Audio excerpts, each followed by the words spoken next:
കുന്നും മലയും ഒക്കെയായി ചുറ്റപ്പെട്ട ചെറിയ ഗ്രാമത്തിലെ കുഞ്ഞു സ്കൂളിൽ അധ്യാപകനായിരുന്നു ഡാനിയൽ. ഭാവിയെക്കുറിച്ച് ഡാനിയലിന് വലിയ ആശങ്കകളായിരുന്നു. അനിശ്ചിതമായ ലോകത്തിൽ നാളെ എന്ത് സംഭവിക്കും? തനിക്ക് ലഭിച്ച ഉത്തരവാദിത്തത്തെക്കുറിച്ചും വളരെ ചെറുതായ ഒരു തോന്നൽ ഡാനിയലിനുണ്ടായിരുന്നു. എല്ലാ ദിവസവും ഗ്രാമത്തിലെ പഴയ പള്ളിയുടെ മുമ്പിലിരുന്ന് അസ്തമയ സൂര്യനെ നോക്കി ഉള്ളിൽ ദൈവത്തോട് ചോദിക്കും, നാളെ ഈ ലോകത്ത് എന്ത് സംഭവിക്കും? അന്ന് രാത്രി ഉറങ്ങുമ്പോൾ ഡാനിയൽ ഒരു സ്വപ്നം കണ്ടു. താഴ്വാരത്തിൽ ഇരുട്ടിലൂടെ മഞ്ഞിൽ ഒന്നും കാണാൻ കഴിയാതെ, മുമ്പോട്ട് നീങ്ങാൻ കഴിയാതെ അങ്ങനെ നിൽക്കുകയാണ് ഡാനിയൽ. പെട്ടെന്ന് ഒരു ചെറിയ വിളക്കുമായി ഒരു വൃദ്ധൻ പ്രത്യക്ഷപ്പെടുന്നു. അദ്ദേഹത്തോട് എന്താണ് ഇത്ര ആശങ്ക എന്ന് ചോദിച്ചു. ഡാനിയൽ പറഞ്ഞു, എനിക്ക് മുമ്പോട്ടുള്ളത് ഒന്നും കാണാൻ കഴിയുന്നില്ല. വൃദ്ധൻ പറഞ്ഞു, ഈ കുഞ്ഞു പ്രകാശത്തിൽ അങ്ങ് പോകാനുള്ള വഴി മൊത്തമായി കാണാൻ കഴിയില്ലെങ്കിലും മുമ്പോട്ട് വെക്കാനുള്ള ഒരു ചുവട് അത് വ്യക്തമായി കാണാൻ കഴിയും. അങ്ങനെ അവർ രണ്ടുപേരും മുമ്പോട്ട് യാത്ര തുടങ്ങി. കുറെ കഴിഞ്ഞപ്പോൾ ഡാനിയലിന് മനസ്സിലായി തന്റെ പിന്നാലെ ധാരാളം പേർ നടന്നു വരുന്നത്. അവർ അറിയാവുന്നവരും അറിയാത്തവരുമായി ധാരാളം പേരുണ്ടായിരുന്നു. അവരാകട്ടെ ഡാനിയലിന്റെ കയ്യിലുണ്ടായിരുന്ന ചെറിയ പ്രകാശം കണ്ട് പിന്തുടർന്നവരാണ്. ഭാവിയെക്കുറിച്ചുള്ള കാഴ്ചകൾ അത് പടിപടിയായി മാത്രം തുറന്നു വരുന്നവരാണ്. നേർപ്പള്ളിക്കൂടം ആരംഭിക്കുന്നു. എല്ലാ കൂട്ടുകാർക്കും സ്വാഗതം. പ്രലോഭനങ്ങളുടെ നടുവിൽ ദൈവത്തോടുള്ള ഭക്തിയും ദൈവത്തോടുള്ള ഭയവും കൊണ്ട് ജീവിതത്തെ തിന്മയിൽ നിന്ന് ഒഴിവാക്കിക്കൊണ്ട് ജീവിക്കുവാനുള്ള ആ വലിയ ശക്തി ദൈവത്തിൽ നിന്ന് ലഭിച്ച ഒരു യുവാവായിരുന്നു, സുന്ദരനായ യുവാവായിരുന്നു യൗസേപ്പ്. നമ്മുടെ വിശ്വാസ ആചാരങ്ങൾ വേദപുസ്തകാടിസ്ഥാനത്തിലുള്ളതാണെന്ന് സമർത്ഥിക്കുന്ന മതോപദേശ സാരങ്ങൾ എന്ന വിലപ്പെട്ട കൃതി വട്ടശ്ശേരി തിരുമേനിയുടെ സംഭാവനയാണ്. ചൈൽഡ് ഹെൽപ്പ് ലൈൻ അല്ലേ? പ്രയാസങ്ങൾ അനുഭവിക്കുന്ന കുട്ടികൾക്ക് 24/7 ബന്ധപ്പെടാൻ കഴിയുന്ന സംവിധാനമാണ് ചൈൽഡ് ഹെൽപ്പ് ലൈൻ.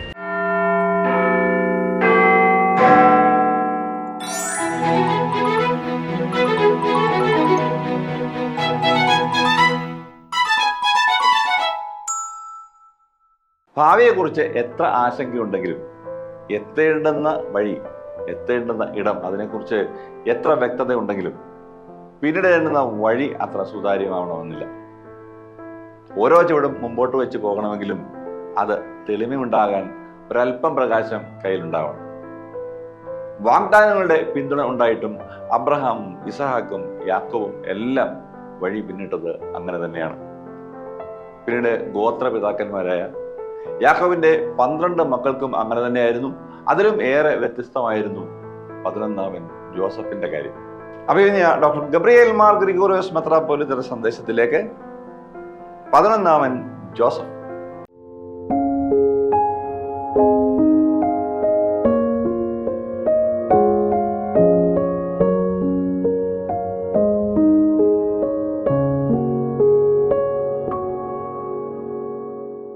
പിതാവിൻ്റെയും പുത്രൻ്റെയും പരിശുദ്ധാത്മാവിൻ്റെയും നാമത്തിൽ തനിക്ക് സ്തുതി. ഞായർ പള്ളിക്കൂടത്തിലെ എൻ്റെ കൊച്ചു കൂട്ടുകാർക്ക് ക്രിസ്തുവേശുവിൽ സ്നേഹവന്ദനം. പ്രിയപ്പെട്ട മക്കളെ, ഇന്ന് നമുക്ക് ജോസഫ് എന്ന ഒരു ദൈവ മനുഷ്യനെ സംബന്ധിച്ച് ദൈവം സമൃദ്ധമായി അനുഗ്രഹിച്ച ഒരു പഴയ നിയമ വ്യക്തിത്വത്തെക്കുറിച്ചാണ് നമുക്ക് പഠിക്കാനുള്ളത്. ജോസഫ് എന്ന വാക്കിൻ്റെ അർത്ഥം ഗോഡ് വിൽ ഇൻക്രീസ് എന്നാണ്. ജോസഫ് എന്നുള്ളത് ഇംഗ്ലീഷ് രൂപമാണ്. എന്നാൽ മൂലഭാഷയായ എബ്രായ ഭാഷയിൽ അത് ഉച്ചരിക്കുന്നത് യൗസേപ്പ് എന്നാണ്. അങ്ങനെയാണ് മലയാള വേദപുസ്തകത്തിൽ ജോസഫ് എന്നുള്ളതിന് മലയാള രൂപമായി പേര് കൊടുത്തിരിക്കുന്നത്. യൗസേപ്പ് എന്നാണ്. ജോസഫ് മലയാളത്തിലും എബ്രായ ഭാഷയിലും യൗസേപ്പ് എന്നാണ്. അതിൻ്റെ അർത്ഥം യഹോവ വർദ്ധിപ്പിക്കും, പ്രത്യേകമായ അനുഗ്രഹങ്ങൾ കൊണ്ട് നിറയ്ക്കും. അങ്ങനെ ജീവിതത്തെ അഭിവൃദ്ധിപ്പെടുത്തി സന്തോഷകരമായ അനുഗ്രഹകരമായ ഒരു ആളത്വമായി യൗസേപ്പ് രൂപാന്തരപ്പെടുന്നതായി നമുക്ക് കാണാൻ സാധിക്കും. യൗസേപ്പിൻ്റെ ജീവിതത്തിലെ ഒരു സംഭവം നമുക്ക് ഇന്ന് പ്രത്യേകമായ പഠനത്തിനായി സ്വീകരിക്കാം. ഉൽപ്പത്തി പുസ്തകം 39-ാം അധ്യായത്തിലാണ് ഈ അനുഭവം രേഖപ്പെടുത്തിയിരിക്കുന്നത്. യൗസേപ്പ് യാക്കോബിൻ്റെ 12 പുത്രന്മാരിൽ 11-ാമത്തെ ആളായിരുന്നു. ഗോത്രപിതാക്കന്മാരിൽ 11-ാമത്തെ ആൾ എന്നും നമുക്ക് പറയാൻ സാധിക്കും. യാക്കോബിൻ്റെ മക്കളായ പിതാക്കന്മാർ. യൗസേപ്പിൻ്റെ ജീവിതം പ്രത്യേകിച്ച് ഞാൻ ആവർത്തിച്ച് പറയേണ്ടതില്ല, നമുക്കെല്ലാവർക്കും അറിയാം. എന്നാൽ 39-ാമത്തെ അധ്യായത്തിൽ രേഖപ്പെടുത്തിയിരിക്കുന്ന യൗസേപ്പിൻ്റെ ജീവിതത്തിൽ സുപ്രധാനമായ ഒരു സംഭവം നമുക്ക് ഒരു ഗുണപാഠമായി സ്വീകരിക്കാൻ സാധിക്കുന്നതാണ്. ഈ യൗസേപ്പിനെ അവൻ്റെ പിതാവായ യാക്കോബ് വളരെ സ്നേഹിച്ചു. അതിൽ അസൂയമുണ്ട് സഹോദരന്മാർ അവനെ വിറ്റു. വാങ്ങിയത് ഒരു മിസ്രൈംകാരനായ പൊത്തിഫർ എന്ന് പറയുന്ന ഒരു വലിയ രാജ, മിസ്രൈമിലെ ഫറവോൻ്റെ രാജ കൊട്ടാരത്തിൽ പ്രവർത്തിയെടുക്കുന്ന ഒരു ഉദ്യോഗസ്ഥനായിരുന്നു പൊത്തിഫർ യൗസേപ്പിനെ വിലയ്ക്ക് വാങ്ങുകയായിരുന്നു. യൗസേപ്പ് പൊത്തിഫറിൻ്റെ വിശ്വസ്തനായ ജോലിക്കാരനായി. അവനെ വീട്ടിലെ കാര്യങ്ങളൊക്കെ നോക്കാനായി ഏൽപ്പിച്ചത്.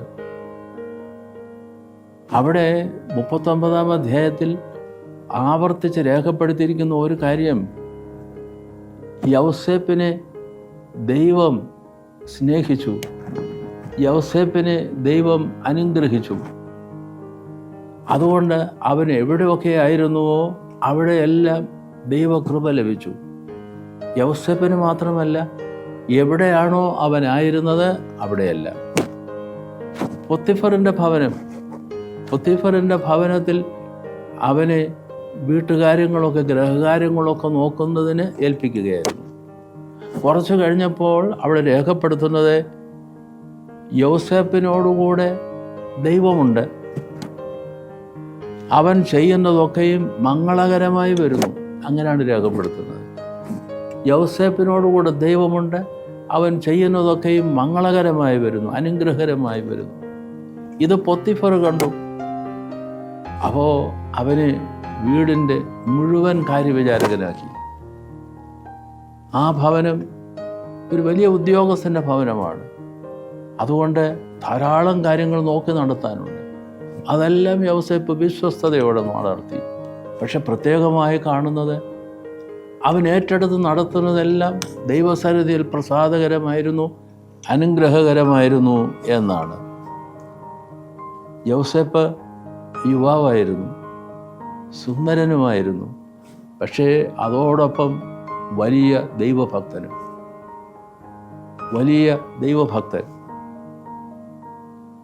യൗസേപ്പിൻ്റെ ജീവിതത്തിൽ ഒരു നിർണായകമായ സംഭവം, പൊത്തീഫറിൻ്റെ ഭവനത്തിൽ കാര്യവിചാരകനായി അവൻ പ്രവൃത്തിയെടുക്കവേ ഉണ്ടായി. ഞാൻ സൂചിപ്പിച്ചല്ലോ, അവൻ സുന്ദരനായിരുന്നു. പൊത്തീഫറിൻ്റെ സഹധർമ്മിണി ഭാര്യ സുന്ദരനായ യൗസേപ്പിനാൽ ആകൃഷ്ടയായി. അതുകൊണ്ട് അവൾ അവനെ പ്രലോഭിപ്പിച്ചു. അതൊരു വലിയ പരീക്ഷണമായിരുന്നു. പക്ഷേ അവൻ, ഞാൻ സൂചിപ്പിച്ചല്ലോ, ദൈവഭക്തനായിരുന്നു. അവൻ പൊത്തീഫറിൻ്റെ ഭാര്യയോട് പറഞ്ഞു, അയ്യോ, ദൈവം എന്നെ കാണുന്നു. ദൈവസന്നിധിയിൽ ഇത്ര വലിയ ദോഷം ചെയ്യുവാൻ, ഈ മഹാദോഷം ചെയ്യുവാൻ എനിക്കങ്ങനെ കഴിയും എന്ന് പറഞ്ഞ് പൊത്തീഫറിൻ്റെ ഭാര്യയുടെ ആ വലയത്തിൽ നിന്ന്, ആ ഭവനത്തിൽ നിന്ന് തന്നെ അവൻ ഓടിപ്പോവുകയായിരുന്നു. ദൈവസന്നിധിയിൽ ഈ വലിയ മഹാദോഷം ചെയ്യുവാൻ എനിക്കങ്ങനെ കഴിയും, ഒരിക്കലും ആവില്ല. അതുകൊണ്ടാണ് അവനെ സംബന്ധിച്ച് പറയുന്നത്, രേഖപ്പെടുത്തിയിരിക്കുന്നത്, അവൻ യഹോവയുടെ ഭക്തനായിരുന്നു, യഹോവയ്ക്ക് പ്രസാദം ഉള്ള മകനായിരുന്നു. അക്കാരണത്താൽ ദൈവത്തിൻ്റെ സംരക്ഷ, തിന്മയായിട്ടുള്ളത് ചെയ്യുന്നത് എനിക്ക് ദൈവസന്നിധിയിൽ നന്നല്ല എന്നുള്ള നന്മയും തിന്മയും തിരിച്ചറിയുവാനുള്ള വിവേകം, സുന്ദരനും വിവേകിയുമായിരുന്നു, ഭക്തനുമായിരുന്നു യൗസേപ്പ് എന്നുള്ളത് പ്രത്യേകം നാം ശ്രദ്ധിക്കുകയാണ്. എന്നാൽ മറ്റൊരു വിധത്തിൽ അവൻ്റെ മേൽ കുറ്റം ചുമത്തി അവനെ ജയിലിൽ അടച്ചു. പക്ഷേ ജയിലിൻ്റെ കാര്യങ്ങളൊക്കെ നോക്കുന്നയാൾ കുറച്ചു കഴിഞ്ഞപ്പോൾ യൗസേപ്പിനെ ജയിൽ കാര്യങ്ങളെല്ലാം, കാരാഗ്രഹ കാര്യങ്ങളെല്ലാം അവൻ നോക്കി നടത്താൻ ഏൽപ്പിക്കുകയായിരുന്നു. പൊത്തിഫറിൻ്റെ ഭവനത്തിലായിരുന്നപ്പോൾ യഹോവ അവനോടുകൂടെ ഉണ്ടായിരുന്നു. അവനിലൂടെ ദൈവത്തിൻ്റെ അനുഗ്രഹം സമൃദ്ധിയായി ഒഴുകി. അതുപോലെ തന്നെ ജയിലിൽ അവൻ അടയ്ക്കപ്പെട്ടപ്പോഴും ജയിലിൻ്റെ കാര്യങ്ങളെല്ലാം നോക്കുന്ന കാര്യവിചാരകനായി അവിടെയും ദൈവം അവനെ അനുഗ്രഹിച്ചു. അവിടെയെല്ലാം ജയിൽ പ്രമാണിക്ക് അവനോട് വളരെയധികം ആദരവുണ്ടായി. ദൈവത്തിൻ്റെ അനുഗ്രഹം സമൃദ്ധമായി ഏത് സാഹചര്യത്തിലും ഉണ്ടാകുന്നു. അതിൻ്റെ അടിസ്ഥാനപരമായ കാരണം പ്രലോഭനങ്ങളുടെ നടുവിൽ ദൈവത്തോടുള്ള ഭക്തിയും ദൈവത്തോടുള്ള ഭയവും കൊണ്ട് ജീവിതത്തെ തിന്മയിൽ നിന്ന് ഒഴിവാക്കിക്കൊണ്ട് ജീവിക്കുവാനുള്ള ആ വലിയ ശക്തി ദൈവത്തിൽ നിന്ന് ലഭിച്ച ഒരു യുവാവായിരുന്നു, സുന്ദരനായ യുവാവായിരുന്നു യൗസേപ്പ്. യൗസേപ്പ് നമുക്കൊരു പാഠമായിരിക്കണം, മാതൃകയായിരിക്കണം. ദൈവസന്നിധിയിൽ ഈ ദോഷം ചെയ്യുവാൻ എന്നെ കൊണ്ടാവില്ല.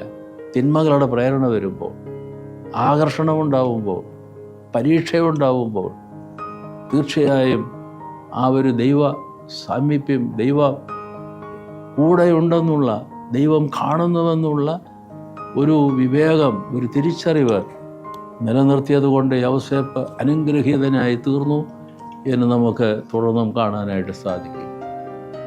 നമുക്കും യൗസേപ്പിനെ മാതൃകയാക്കാം. കുഞ്ഞുങ്ങളെ, ദൈവം തമ്പുരാൻ നാം എല്ലാവരെയും സഹായിക്കുമാറാകട്ടെ.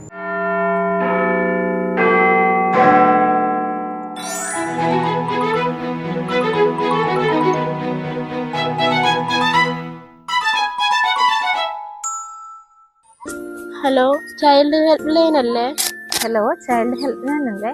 ഹലോ, ചൈൽഡ് ഹെൽപ്പ് ലൈൻ അല്ലേ? പ്രയാസങ്ങൾ അനുഭവിക്കുന്ന കുട്ടികൾക്ക് 24/7 ബന്ധപ്പെടാൻ കഴിയുന്ന സംവിധാനമാണ് ചൈൽഡ് ഹെൽപ്പ് ലൈൻ. നാളിതുവരെ 41,538 കുട്ടികൾക്ക് അടിയന്തര ഇടപെടലുകൾ നൽകാൻ നിങ്ങൾക്ക് സാധിക്കും.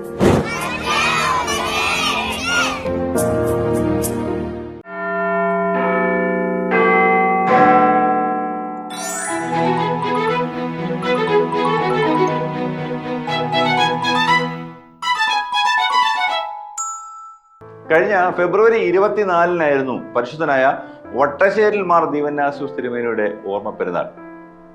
പൗരസ്ത്യ കാതോലിക്ക സിംഹാസനം മലങ്കരയിൽ സ്ഥാപിതമാകുന്നതുവരെയുള്ള സംഭവബഹുലമായ കാലം സഭയെ സധൈര്യം നയിച്ച പുണ്യപിതാവാണ് വട്ടശ്ശേരിൽ മാർ ദീവന്നാസ്യൂസ്. പരിശുദ്ധന്മാരുടെ ഗണത്തിലേക്ക് ഉയർത്തപ്പെട്ട ഈ പുണ്യപിതാവിനെ കുറിച്ച് ഇന്ന് നമുക്ക് അല്പം പഠിക്കാം. 1858 ഒക്ടോബർ 31 മല്ലപ്പള്ളി വട്ടശ്ശേരിൽ കുടുംബത്തിൽ ജോസഫ് ഉന്നൂസിൻ്റെയും മാതാവ് ഏലിയാമ്മയുടെയും 5ാമത്തെ പുത്രനായി ഗീവർഗീസ് ജനിച്ചു. തൻ്റെ പ്രാഥമിക വിദ്യാഭ്യാസം മല്ലപ്പള്ളി CMS സ്കൂളിലും തുടർന്ന് ഹൈസ്കൂൾ വിദ്യാഭ്യാസം കോട്ടയം CMS ഹൈസ്കൂളിലുമായി പൂർത്തീകരിച്ചു. ഹൈസ്കൂൾ വിദ്യാർത്ഥിയായിരിക്കുമ്പോൾ തന്നെ ദൈവവേലയ്ക്കായി സമർപ്പിക്കപ്പെട്ടു. പരിശുദ്ധ പരുമല തിരുമേനിയുടെ ശ്രദ്ധാപൂർവമായ ശിക്ഷണത്തിൽ സുറിയാനി ഭാഷയിലും സഭയുടെ തത്വസംഹിതകളിലും അഗാധമായ ജ്ഞാനം നേടി. 1880 ജനുവരി 18 അദ്ദേഹം പരിശുദ്ധ പരുമല തിരുമേനിയിൽ നിന്നും പട്ടത്വം സ്വീകരിച്ചു. തുടർന്നുള്ള വർഷങ്ങളിൽ തിരുമേനിയുടെ സെക്രട്ടറിയായും പരുമല സെമിനാരിയുടെ മാനേജറായും സേവനമനുഷ്ഠിച്ചു. 1875 പരിശുദ്ധ പരുമല തിരുമേനിയോടൊപ്പം വിശുദ്ധ നാട് സന്ദർശിക്കുവാനുള്ള അവസരവും കൈവന്നു.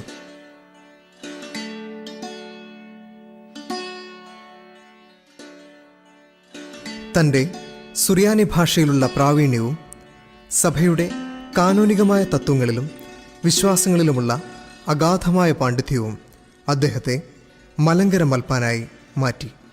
തുടർന്ന് പഠിത്ത വീട് എന്നറിയപ്പെടുന്ന പഴയ സെമിനാരിയിൽ സുറിയാനി അധ്യാപകനായി നിയമിതനാവുകയും ചെയ്തു. 1896 സഭയുടെ മാനേജിംഗ് കമ്മിറ്റി അദ്ദേഹത്തെ സെമിനാരിയുടെ പ്രിൻസിപ്പലായി തിരഞ്ഞെടുത്തു. നമ്മുടെ വിശ്വാസ ആചാരങ്ങൾ വേദപുസ്തകാടിസ്ഥാനത്തിലുള്ളതാണെന്ന് സമർത്ഥിക്കുന്ന മതോപദേശ സാരങ്ങൾ എന്ന വിലപ്പെട്ട കൃതി വട്ടശ്ശേരിൽ തിരുമേനിയുടെ സംഭാവനയാണ്. പരിശുദ്ധ പരുമല തിരുമേനിയുടെ പെട്ടെന്നുള്ള ദേഹവിയോഗത്താൽ അന്നത്തെ മെത്രാപ്പോലിത്ത ആയിരുന്ന പുലിക്കോട്ടിൽ ജോസഫ് മാർ ദിവനാസ്യോസ് രണ്ടാമൻ തന്നിലും യോഗ്യനായ ഒരു പിൻഗാമിക്ക് വേണ്ടിയുള്ള അന്വേഷണത്തിലായിരുന്നു.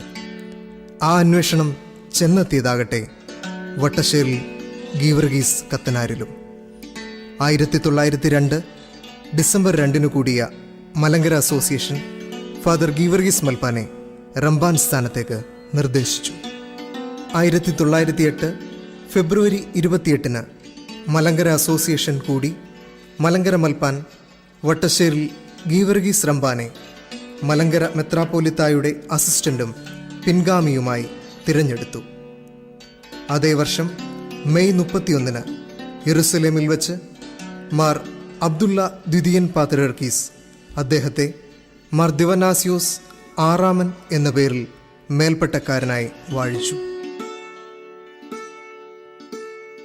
അതേ വർഷം നവംബർ മാസം 26 പഴയ സെമിനാരിയിൽ കൂടിയ മലങ്കര അസോസിയേഷൻ മാനേജിംഗ് കമ്മിറ്റിയാണ് മാർ ദിവനാസ്യോസിനെ മലങ്കര മെത്രാപ്പൊലിത്ത സ്ഥാനത്തേക്ക് തിരഞ്ഞെടുത്തത്. തുടർന്ന് 1909 അദ്ദേഹം പുലിക്കോട്ടിൽ ജോസഫ് മാർ ദിവനാസ്യോസ് രണ്ടാമൻ്റെ പിൻഗാമിയായി ചുമതലയേൽക്കുകയും ചെയ്തു. തുടർന്ന് ചരിത്രമായി മാറിയ സംഭവബഹുലമായ കാലഘട്ടത്തിലേക്ക് സഭ പ്രവേശിച്ചു. 1910 മലങ്കരയിലെത്തിയ അബ്ദുള്ള ദ്വിതീയൻ പാത്രിയർക്കീസിന് മലങ്കര സഭയുടെ ലൗകികാധികാരത്തെ അടിയറവ് വയ്ക്കുവാൻ വിസമ്മതിച്ചതിന് അദ്ദേഹം വട്ടശ്ശേരിൽ മാർ ദിവനാസ്യോസ് തിരുമേനിയെ മുടക്കി. പിന്നീട് 1928 റോയൽ കോർട്ട് ഈ മുടക്ക് അസാധുവും നിലനിൽക്കാത്തതുമാണെന്ന് വിധിച്ചു. അന്ത്യോക്യൻ പാത്രിയർക്കീസിൻ്റെ ലൗകിക അധികാര ഉടമ്പടിയെ അംഗീകരിക്കാതെ വിശ്വാസികളെ ഒരു കുട കീഴിൽ അണിനിരത്തി 1915 സെപ്റ്റംബർ 15 പൗരസ്ത്യ കാതോലിക്ക സിംഹാസനം മലങ്കരയിൽ സ്ഥാപിച്ചതിനു പിന്നിലും ഈ പുണ്യപിതാവാണ്. 2003 ഫെബ്രുവരി 24 പരിശുദ്ധ പിതാവിൻ്റെ 69ാം ഓർമ്മദിനത്തിൽ ഭാരതീയ ഓർത്തഡോക്സ് സഭയുടെ രണ്ടാമത്തെ പരിശുദ്ധനായി പരിശുദ്ധ എപ്പിസ്കോപ്പൽ സുന്നഹദോസ് പ്രഖ്യാപിച്ചു. പഴയ സെമിനാരിയുടെ പ്രധാന പെരുന്നാൾ കൂടിയാണ് ഈ വിശുദ്ധൻ്റെ ഓർമ്മ പെരുന്നാൾ. കബറിടത്തിൽ സദാ ജ്വലിച്ചു നിൽക്കുന്ന കടാവിളക്ക് പ്രകാശം ചൊരിയുന്നതുപോലെ ഈ വന്യതാപസൻ്റെ പ്രാർത്ഥനകളും അനുഗ്രഹങ്ങളും മലങ്കരയുടെ മക്കൾക്ക് ഇന്നും കാവലാകുന്നു.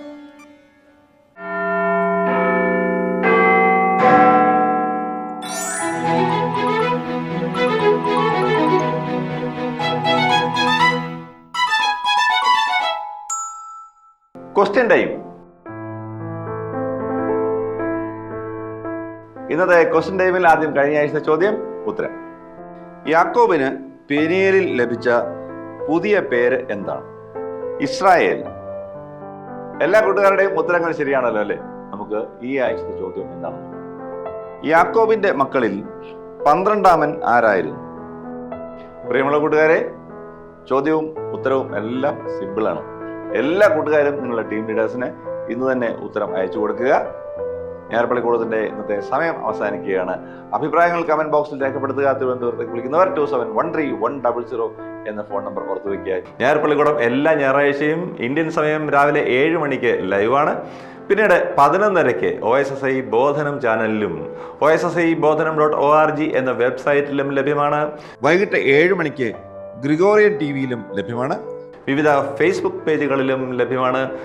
മുടങ്ങാതെ കാണണം, ഷെയർ ചെയ്യണം, സബ്സ്ക്രൈബ് ചെയ്യണം. അടുത്ത ആഴ്ച കാണാൻ ആഗ്രഹിച്ചുകൊണ്ട് ചാച്ചൻ സന്തോഷ് ബൈ പറയുന്നു. എല്ലാ കൂട്ടുകാരെയും ദൈവം അനുഗ്രഹിക്കും.